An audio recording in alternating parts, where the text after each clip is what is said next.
ఇప్పుడు కేసీఆర్ కొడుకు పని పాట ఏం లేదు. ఈ ఎమ్మెల్సీ అభ్యర్థులను నిలబడమంటే ఎవరు గతిలేడు వాళ్ళకు. దాని మీద పెట్టక ఊకే నామినేడు.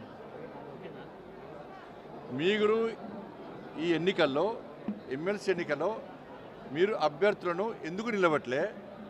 మీకు అభ్యర్థులు దొరకలేదా? ఒకటి చెప్పాలి. దాంతోపాటు కాళేశ్వరం కేసులో మీ అయ్యనో ఇంకోరినో రేవంత్ రెడ్డి గారు ఎందుకు అరెస్ట్ చేస్తలేరు? ఎంక్వైరీ పూర్తయినప్పుడు కూడా.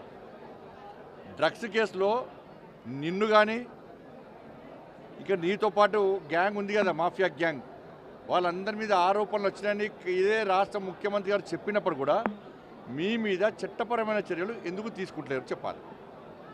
ఫోన్ ట్యాపింగ్ కేసులో నిందితులు మొత్తము నీ పేరు మీ అయ్యే పేరు చెప్పినా కూడా మిమ్మల్ని ఎందుకు అరెస్ట్ చేస్తలేరో ఫస్ట్ సంబంధించి రేవంత్ రెడ్డి గారు ఎందుకు అరెస్ట్ చేస్తారో చెప్పాలి.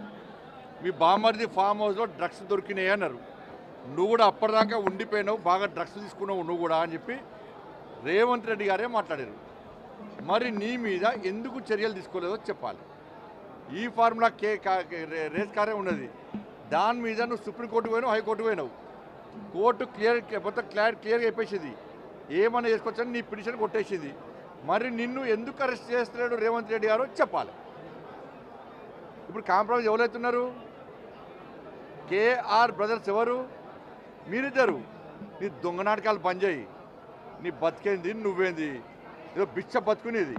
ఇంకా ఆకారం పోలే నీకు బిడ్డ. నన్ను ఇంకొకసారి అంటే నీ బండారం అంతా నీ మొత్తం నీ చరిత్ర మొత్తం బయటపడతా.